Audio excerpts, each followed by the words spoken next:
तो दोस्तों, हजारों उलझने हैं राहों में और कोशिशें हैं बेहिसाब।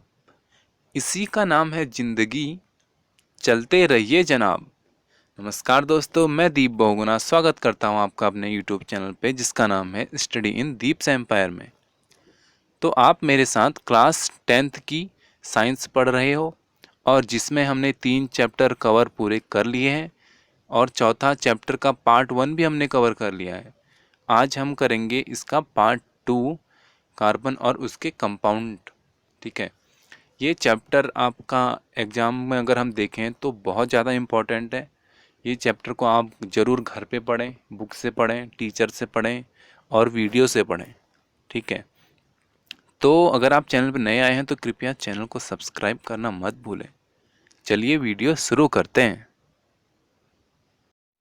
तो लास्ट वीडियो में आप मेरे साथ एकल बंध, द्विआबंध और ट्रिपल बॉन्ड, त्रिआबंध ये देख चुके हो और साथ ही में आपने मेरे साथ ये देखा था कि NH3 यानी अमोनिया का स्ट्रक्चर हमने कल देखा था। ठीक है, और इसके बाद हमने एक चीज़ ये पढ़ी थी कि सहसंयोजी आबंध क्या होता है, और इसके साथ ही हमने थोड़ा बहुत यहाँ पे ये देखा था कि हीरे की संरचना हमने देखी थी और C60 की हमने संरचना देखी थी, और इसके साथ थोड़ा बहुत हमने ग्रेफाइट के बारे में भी देखा था। और आज हम देखेंगे कार्बन की सर्वोत्तमुखी प्रकृति, कि हमारी जो कार्बन है इसकी प्रकृति ऐसी क्यों है, इसकी प्रकृति के बारे में हम पढ़ेंगे। ठीक है, तो चलिए शुरू करते हैं। तो हाल ही में हमारे रसायन शास्त्रियों द्वारा एक शोध की गई, उसमें ये देखा गया कि जो हमारे कार्बन के जो यौगिक हैं उनकी गणना की गई और लगभग ये एक एस्टिमेशन है कि लगभग 3 मिलियन, कितनी 3 मिलियंस 3 मिलियन इनकी क्या की गई है, संख्या आंकी गई है। यानी हम कार्बन से 3 मिलियन से ज़्यादा क्या बना सकते हैं, कंपाउंड बना सकते हैं। तो जो हमारा ये चैप्टर चल रहा है कार्बन और उसके यौगिक, तो अगर हम एक एक करके यौगिक पढ़ने लग गए तो हमारे यौगिक कितने हो जाएंगे, 3 मिलियन प्लस। ठीक है, तो इतने सारे इसके यौगिक हैं। ठीक है, और हम आज ये देख रहे हैं कि सहसंयोजी बंध की प्रकृति के कारण कार्बन में क्या होती है, बड़ी संख्या में यौगिक बनाने की क्या होती है, क्षमता होती है। ठीक है, क्यों होती है, क्योंकि वो सहसंयोजी बंध बनाता है। सहसंयोजी बंध हमने आपको बताया था, क्या बताया था, ये हमने कल वाली वीडियो में देखा है। ठीक है, अभी ये देखते हैं कि कार्बन के 2 कारक देखे गए हैं। तो पहला इसमें से जो है, कार्बन में कार्बन के ही अन्य परमाणु के साथ आबंध बनाने की अद्वितीय क्षमता होती है, यानी हमारा C2 बन सकता है। ठीक है, कैसे बनेगा, 4 अणु ये एक दूसरे से आदान प्रदान करेंगे तो C2 बन जाएगा। ठीक है, जिससे क्या होता है, बड़ी संख्या में क्या बनते हैं, अणु बनते हैं। इस गुण के कारण श्रृंखलन कहते हैं, इस गुण को क्या कहते हैं, श्रृंखलन। तो श्रृंखलन क्या होता है, जब कार्बन का एक अणु दूसरे कार्बन के अणु के साथ अभिक्रिया करता है तो उसको क्या कहते हैं, श्रृंखलन कहते हैं। बेसिकली हमारा जो कार्बन होता है वो सिंगल बॉन्ड बनाता है। तो यहाँ पे कार्बन होगा, यहाँ पे कार्बन होगा, यहाँ पे कार्बन होगा, यहाँ पे कार्बन होगा। इसको तो 4 इलेक्ट्रॉन मिल गए, लेकिन इनको नहीं मिले ना, तो इनके 3 3 3, ये अब ये सीरीज बढ़ते जाएगी। ठीक है, तो बढ़ते बढ़ते ये सीरीज बहुत लंबी हो जाती है। एक हमने कल ही रिसेंट में एक देखी थी C60 की। ठीक है, उसका जो हमने स्ट्रक्चर देखा था वो देखा था कि वो कितना जटिल है, एक फुटबॉल जैसी होती है वैसे ही उसके कंपाउंड होते हैं। ठीक है, और इसके बाद हम ये देखते हैं इन यौगिकों के जो कार्बन की लंबी श्रृंखला, कार्बन की विभिन्न शाखाओं वाली श्रृंखला अथवा वलय में क्या होता है, व्यवस्थित कार्बन भी पाए जाते हैं। तो यानी इनकी जो श्रृंखला होती है उसमें जो व्यवस्थित होते हैं, व्यवस्थित में भी हमारे क्या पाए जाते हैं, कार्बन पाए जाते हैं। साथ ही हमारे कार्बन के जो परमाणु एक आबंध, द्विआबंध, त्रिआबंध से क्या होते हैं, जुड़े होते हैं। तो ऐसा नहीं है कि कार्बन का अणु हमारा एक ही आबंध बनाएगा, ये हमारा डबल बॉन्ड भी बना सकता है, ट्रिपल बॉन्ड भी बना सकता है और सिंगल बॉन्ड, तीनों बॉन्ड्स बना सकता है। ठीक है, कार्बन परमाणु के बीच केवल एक आबंध से जुड़े कार्बन के यौगिक संतृप्त यौगिक कहलाते हैं। ये यहाँ पे हमारा एक इम्पॉर्टेंट पॉइंट निकल के आता है कि संतृप्त यौगिक क्या होते हैं।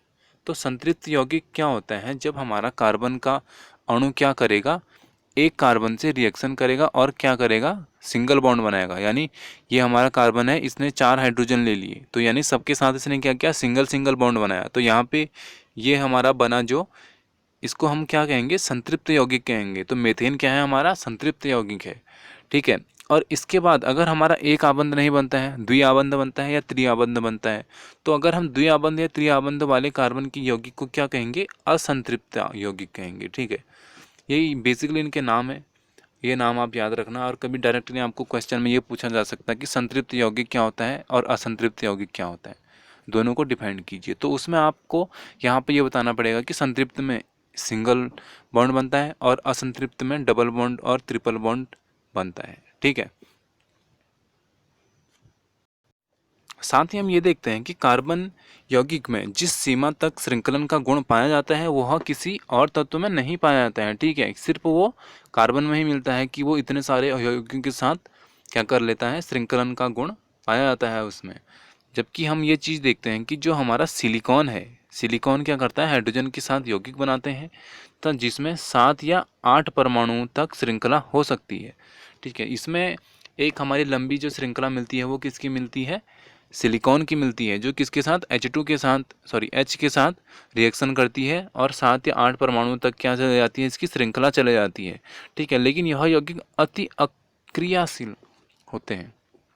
तो ये जो यौगिक मिलते हैं वो क्या होते हैं, बहुत ज़्यादा अभिक्रियाशील होते हैं, ठीक है। यानी ये बहुत जल्दी रिएक्शन कर लेते हैं, ठीक है। कार्बन कार्बन, ठीक है, मतलब C बॉन्ड C, इसकी बात हो रही है, ठीक है। आबंध क्या होते हैं, अत्यधिक प्रबल होते हैं, अतः यह क्या होता है, स्थायी होता है, ठीक है। यानी जो अगर हम C बॉन्ड C बनाएंगे तो वो क्या होगा, हमारा बहुत ज़्यादा प्रबल होगा, और हम इसका क्या करेंगे, एक यह हमारा स्थायी हो जाता है, क्या होता है स्थायी, C2 हमारा क्या हो जाता है, स्थायी हो जाता है, ठीक है।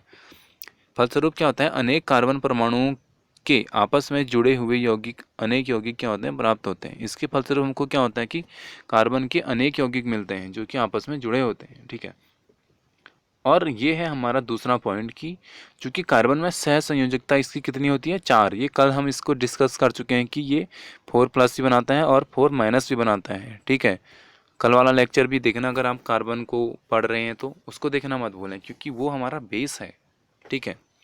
अतः इनमें कार्बन के क्या है, 4 अन्य परमाणु अथवा कुछ अन्य एक संयोजक तत्वों के परमाणुओं के साथ आबंध बनाने की क्या होती है, क्षमता होती है। या तो किसी के पास 4 फ्री इलेक्ट्रॉन हो उसके साथ ही अभिक्रिया कर लेंगे, या किसी के साथ 1 इलेक्ट्रॉन हो तो उसके 4 अणु ले लेंगे और उसको उसके साथ 4 बार अभिक्रिया कर लेंगे, ठीक है।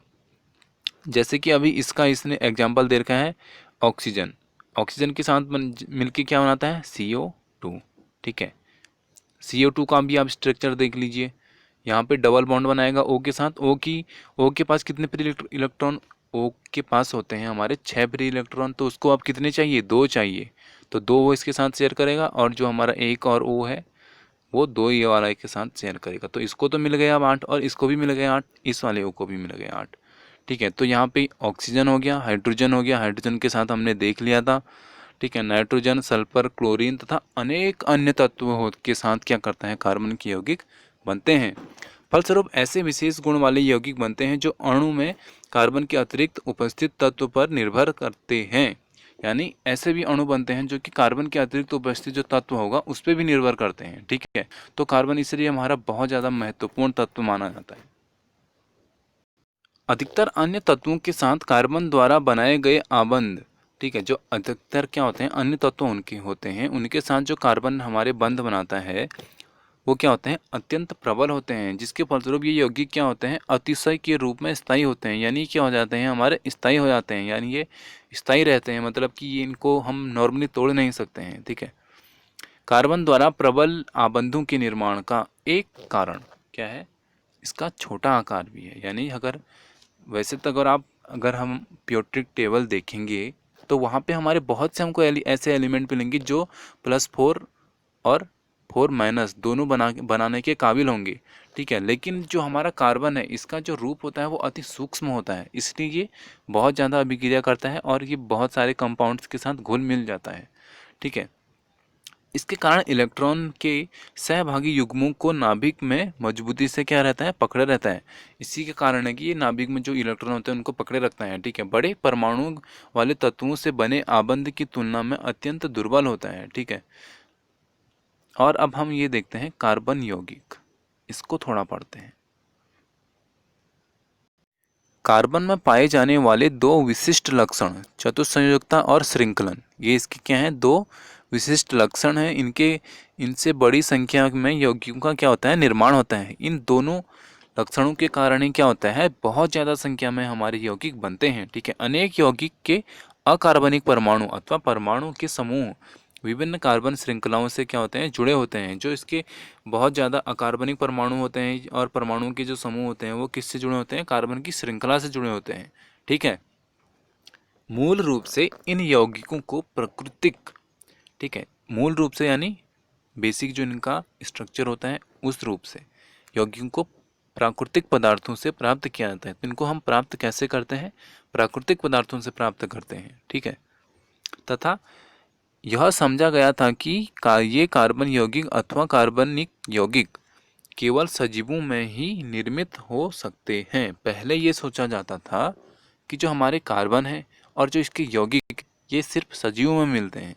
ठीक है, यह माना गया था कि उनके संश्लेषण के लिए एक जीवन शक्ति क्या है, जरूरी है। मतलब यही सोचा गया था पहले कि उनके रहने के लिए एक जीवन शक्ति यानी हमारा एक बॉडी होनी चाहिए जो कि हमारा सांस ले सके, उसमें मतलब सजीवों वाले लक्षण होने चाहिए, पहले ये सोचा जाता था। ठीक है, लेकिन क्या हुआ, 1828 में कौन आए, फ्रेडरिक वेलर आए। कौन आए, फ्रेडरिक वेलर आए। इन्होंने क्या किया, अमोनियम साइनेट से यूरिया बनाकर इसे क्या कर दिया, असत्य कर दिया। इन्होंने अमोनियम साइनेट, अमोनियम साइनेट क्या है, हमारा निर्जीव है, ये सजीव नहीं है। ठीक है, इससे क्या किया इन्होंने, यूरिया, यूरिया मतलब जो हम खाद अपने खेतों में डालते हैं वो हमारा यूरिया होता है। ठीक है, यूरिया बनाया इन्होंने। तो इन्होंने यूरिया बना के क्या कर दिया, ये जो हमारे पहले वाली थ्योरी थी इसको क्या कर दिया, असत्य कर दिया। इसका मतलब कि अब हम ये समझने लगे कि कार्बन हमारा सजीव में भी मिलता है और निर्जीव में भी मिलता है। ठीक है, लेकिन कार्बन कार्बोनेट तथा बाइकार्बोनेट लवणों के अतिरिक्त सभी यौगिकों का अध्ययन अभी भी जो है कार्बनिक रसायन के अंतर्गत में ही होता है। लेकिन इसमें से फिर भी कुछ रसायन हमको ऐसे मिले जिनका कि कार्बन यौगिकों का अध्ययन क्या होता है, अभी भी कार्बनिक रसायन के अंतर्गत ही होता है। ठीक है, तो कहीं ना कहीं उनकी बात भी सही हुई और हमारी फ्रेडरिक वेलर की बात भी सही हुई।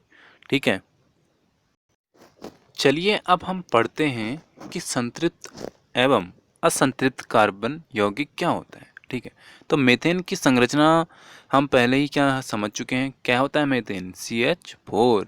ठीक है, मीथेन की संरचना हमने बहुत बार देख ली है कल से। ठीक है, जिसका सूत्र क्या होता है, C2H6 है। सॉरी, ये एथेन है, मीथेन नहीं है। मीथेन की हम कल संरचना देख चुके हैं और आज हम देखेंगे एथेन। एथेन का जो फॉर्मूला होता है वो क्या होता है, C2H6, यानी इसमें 2 कार्बन है और हाइड्रोजन कितने हैं, 6 हैं। ठीक है, सरल कार्बनिक यौगिकों की संरचना प्राप्त करने के लिए सबसे पहले कार्बन के 2 परमाणुओं को एक आबंध द्वारा आपस में जोड़ा जाता है। तो इससे क्या किया जाता है, कार्बन के 2 परमाणु यानी C यानी इनको क्या किया जाएगा, एकल बॉन्ड से जोड़ा जाएगा। ठीक है, जोड़ दिया। फिर क्या करेंगे, कार्बन की जो शेष संयोजकता मतलब एक एक बॉन्ड बचा है ना अभी, क्यों, क्योंकि इसकी संयोजकता 4 होती है। ठीक है, तो एक एक बॉन्ड बचा है तो यानी शेष संयोजकता को संतुष्ट करने के लिए हाइड्रोजन डाल देंगे। तो डाल दो सभी जगह हाइड्रोजन, यहाँ पे भी H आ गया, यहाँ पे भी H आ गया, यहाँ पे भी H आ गया, यहाँ पे भी H और यहाँ पे भी H। तो यानी H कितने हो गए, 1 2 3 4 5 6। H कितने हो गए, 6 हो गए, और कार्बन कितने हैं, 2। तो अब हमारा टोटल क्या बन गया, C2H6 बन गया ना टोटल। अब 6 हमारे कार्बन थे और 6 हमारे हाइड्रोजन थे और कार्बन कितने थे, 2 थे, तो बन गया हमारा C2H6। ठीक है, तो यही ये बोलना है कि उसको संतुष्ट करने के लिए क्या करेंगे, हाइड्रोजन परमाणु का उपयोग करते हैं। उदाहरण के लिए यहाँ पे इसने अब चरण समझा रखे हैं। तो चरण 1 में इसने सिंपली दे दिया C दे दिया, एकल आबंध से जोड़ रखा है। और चरण 2 में इसने क्या कर दिया, यहाँ पे देखो ये कार्बन है और यहाँ के चारों तरफ इसके क्या, तीनों तरफ इसके हाइड्रोजन लगा दिया, और यहाँ पे एक इसने सिंगल बॉन्ड से इसके साथ अगले वाले कार्बन के साथ रिएक्शन करवाई, और फिर से जो दूसरा कार्बन था उसके साथ भी 3 हाइड्रोजन लगवा दिए। ठीक है, प्रत्येक कार्बन परमाणु क्या है कि 3 संयोजकता असंतुष्ट रहती है, अतः प्रत्येक का आबंध 3 हाइड्रोजन परमाणुओं के साथ किया जाता है, जिससे क्या ये हमारा ये वाला स्ट्रक्चर प्राप्त होता है। यही अभी स्ट्रक्चर हमने ऊपर देखा था जो मैंने बनाया था। ठीक है, अब ये बोल रहे हैं कि आप इसी तरह प्रोपेन की संरचना बना सकते हैं। तो हम प्रोपेन का फॉर्मूला हमको पता है कि प्रोपेन का फॉर्मूला क्या होता है, C3H8 होता है। अब आपको नहीं पता तो ये हम अगली वीडियो में देखेंगे कि methane, propane, ethane, butane, hexane ये क्या होते हैं। ये सब कुछ हम अगली वाली वीडियो में पढ़ेंगे, तो वो भी आप कल देख लेना। क्यों? क्योंकि कार्बन बहुत ज़्यादा इंपॉर्टेंट चैप्टर है, ठीक है। तो मेनली ये अभी ये बोलना है कि आप C3H8 का स्ट्रक्चर बना के दिखाओ। तो चलिए हम C3H8 का स्ट्रक्चर बना देते हैं। तो हम पहले 3 कार्बन लगा देते हैं सिंगल बॉन्ड से, ये जुड़ गए।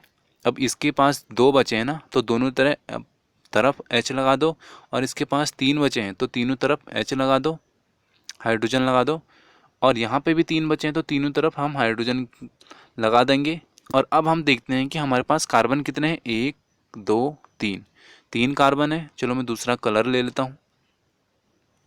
3 हमारे पास कार्बन हो गए, और हाइड्रोजन कितने हैं, 1 हाइड्रोजन, 2 3 4 5 6 7 8, हाइड्रोजन 8 हो गए ना अब हमारे पास। तो अब हमारे पास हाइड्रोजन 8 हो गए हैं और कार्बन 3 हो गए हैं। तो हमारा क्या बना फॉर्मूला, C3H8। क्या बना फॉर्मूला, C3H8 बन गया, ठीक है। तो यही है हमारा इसका स्ट्रक्चर। किसका स्ट्रक्चर, प्रोपेन का, ठीक है। अभी यहाँ पे ये बोल रहा है किंतु कार्बन एवं हाइड्रोजन के एक अन्य यौगिक का सूत्र C2H4 है, जिसे क्या बोलते हैं, एथीन बोलते हैं। एथीन का फॉर्मूला क्या होता है, C2H4 होता है। तो इसको कैसे बनाएंगे, तो इसको बनाने का एक हम मेथड ये देख सकते हैं कि हम इसको C बॉन्ड C, और यहाँ पे 4 हमने हाइड्रोजन लगाने, तो हमने 4 हाइड्रोजन लगा दिए चारों तरफ, ठीक है। लेकिन अब इसके पास इसका अष्टक पूरा तो हो नहीं रहा है कार्बन का, ठीक है। तो हम क्या करेंगे, यहाँ पे डबल बॉन्ड लगा देंगे, ठीक है। तो डबल बॉन्ड लगाने से क्या होगा कि इसकी शेयरिंग क्या हो जाएगी, डबल हो जाएगी, और फिर इसको 2 ही इलेक्ट्रॉन चाहिए होंगे, ठीक है। तो यहाँ पे आप ये देखिए, सीधे चरण 3 देखिए। यहाँ पे एक कार्बन का 1 2 अणु हो गए, और बीच में इन्होंने क्या लगा रखा है, यहाँ पे डबल बॉन्ड लगा रखा है, ठीक है। और कार्बन का बाकी 2 सिंगल बॉन्ड लगे ही हुए हैं, ठीक है। तो ये हमारा C2H4 का स्ट्रक्चर हो गया, ठीक है। और साथ ही चलिए अब करते हैं वीडियो की समाप्ति, और अगली वीडियो में हम देखेंगे कि श्रृंखलाएं, शाखाएं एवं वलय क्या होते हैं, ठीक है। इसके बारे में हम अगली वीडियो में पूरा पढ़ेंगे। और साथ ही जो मैं आपको बोल रहा था कि हम मेथेन, एथेन, प्रोपेन ये सब हम अगली वीडियो में, साथ ही इनका स्ट्रक्चर भी हम थोड़ा बहुत हम यहाँ पे डिस्कस करेंगे कि इसका स्ट्रक्चर कैसे होता है, क्या होता है, ठीक है। इससे आपको बहुत ज़्यादा इसको बेनिफिट मिलेगा ये समझ के, और ये आपका 11th में भी बहुत काम आएगा। और कोई भी आप अगर कॉम्पिटिटिव एग्जाम देने आते हो तो मेथेन, एथेन, प्रोपेन तो इसका कभी कभी डायरेक्ट स्ट्रक्चर पूछ लेता है कि इसका फॉर्मूला क्या होता है, ये बताओ, कुछ भी पूछ सकता है, ठीक है। तो ये हम कल की वीडियो में पढ़ेंगे। तो चलिए यहाँ पे करते हैं वीडियो को समाप्त। अगर आपको वीडियो पसंद आया हो तो अपना रिव्यू ज़रूर दें। जय हिंद, जय भारत दोस्तों।